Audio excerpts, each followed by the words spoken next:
अस्सलाम वालेकुम गाइस।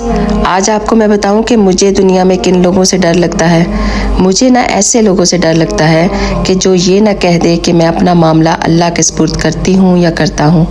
और मैं आपको भी आज यही कहूँगी कि अपनी ज़िंदगी में ना कभी भी ऐसा मौका मत आने दीजिएगा कि अगला बंदा आपको ये कह बैठे कि मैं अपना मामला अल्लाह के यहाँ पेश करती हूँ या करता हूँ।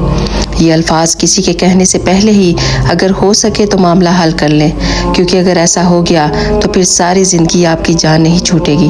और उसकी एक वजह है, और उसकी वजह क्या है कि वो जो पाक ज़ात है ना अल्लाह ताला की, उसके यहाँ ना तो जज बिकते हैं, ना गवाह खरीदे जा सकते हैं और ना ही वकील, क्योंकि वो तो खुद ही जज है, खुद ही वकील है और खुद ही गवाह भी है। और जिन तराजू के अंदर इंसाफ होगा ना, वो तराजू भी उसके अपने ही हैं। तो कभी भी ज़िंदगी में किसी के साथ बुरा मत करें। अल्लाह ताला हम सबको अच्छी अमल करने की तौफीक अता फरमाए। आमीन या रब्बुल